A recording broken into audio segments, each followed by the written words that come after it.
Hey buddy, do you see that? We got one of those UFOs up there.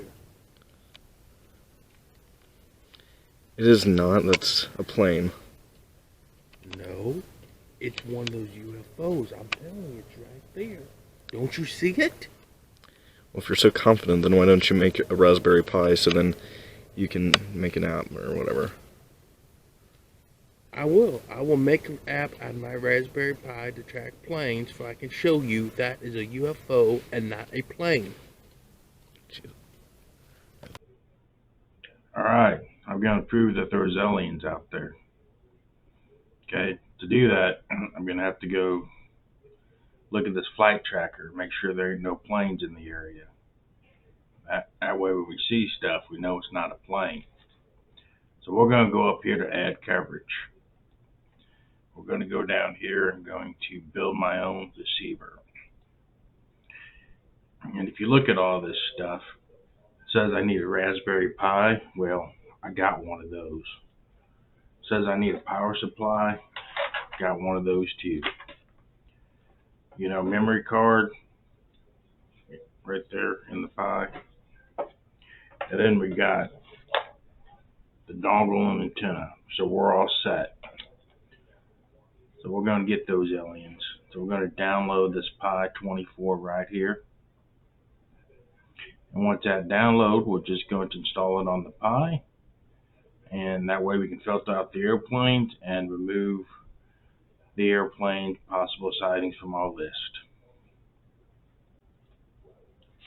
Alright, once that it's downloaded, you got a micro. I'm going to put it in the USB. Alright, and then you hit the select image. And then we're going to select our correct Pi image. Going to open it up, and then we're going to hit flash. And we should be good to go. Alright, now we know that it's complete, so we're going to sit there and load this up on our Pi. Alright, I put it in the my Pi in a case while I was waiting. Just slide it on in there. We'll have to boot it up and we'll be good to go.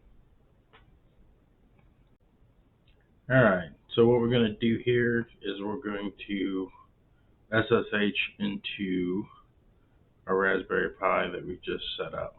So I know mine's on this address. Pi is the default password. So we're going to SSH in.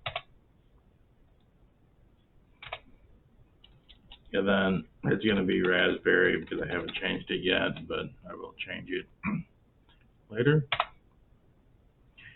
And there we are, right there. So we are SSH in. Alright, so what I'm going to do is I'm going to sudo raspi config.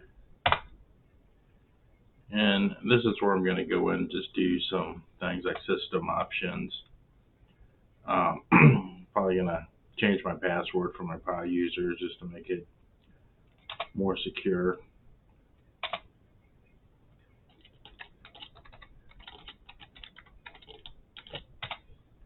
Alright, so go ahead and do that.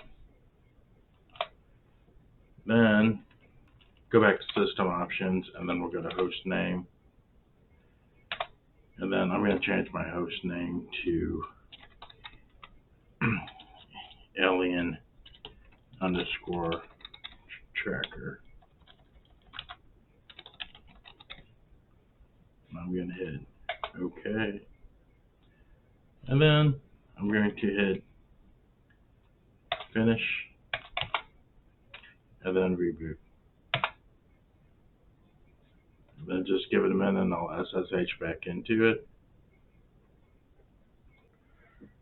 Alright, so now we're getting ready to actually install the flight tracker. So we actually need to plug in our antenna. And we need to plug in our DVB-T stick right here. So, really simple. You know, we just plug it in. And then here, there's a little piece right there. And you just plug it in. And then you're good to go. And then we'll boot it back up. Alright, so now we got the antenna hooked up. We're going to run the FR24 feed, and then we're going to use the sign up parameters. Hit enter. And email address. So I'm going to pause that and then put my email address in there. Alright, so now it looks like we have to start our services. So we're going to sudo those services. And we should be good to go. Alright, so I got the web page up. After I started the services, I just enter the web page, which is my IP address with the port number 8754. And then we'll just sit here and wait to see if we can get an aircraft or not. We see my receivers connected. Everything looks good. So hopefully this will start picking something up. And if not, then I was right. Aliens. Alright, we're back. This is the next day. Looking at this, the FlightRadar24 says I tracked one aircraft and uploaded one aircraft.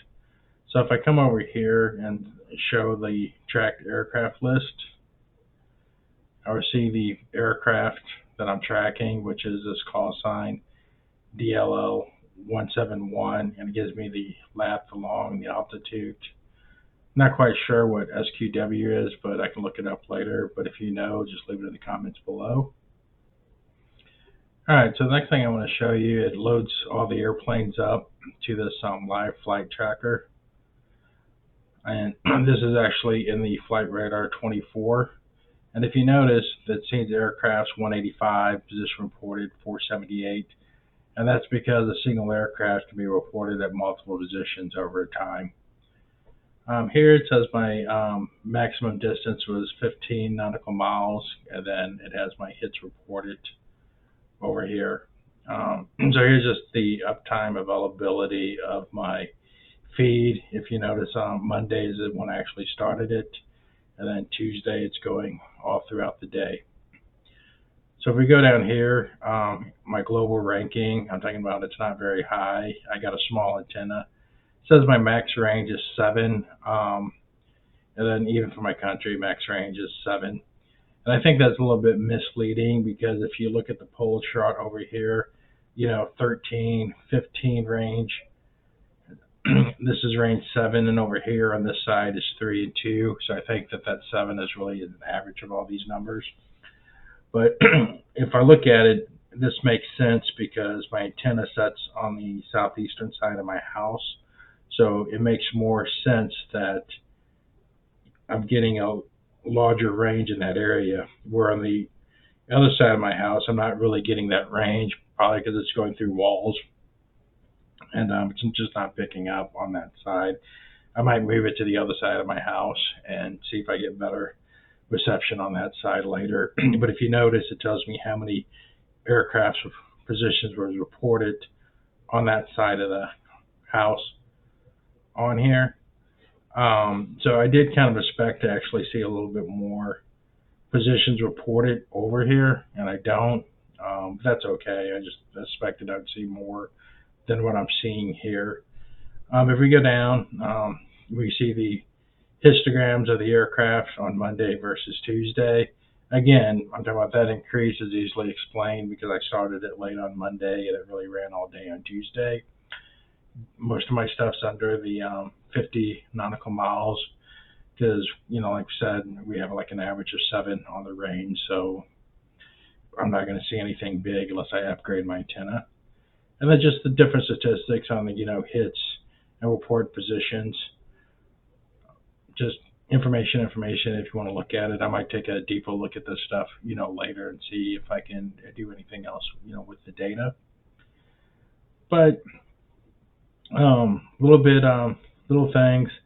So probably not, sorry to disappoint, probably not aliens, probably just an aircraft out there. So we can put our tinfoil hats back, be okay.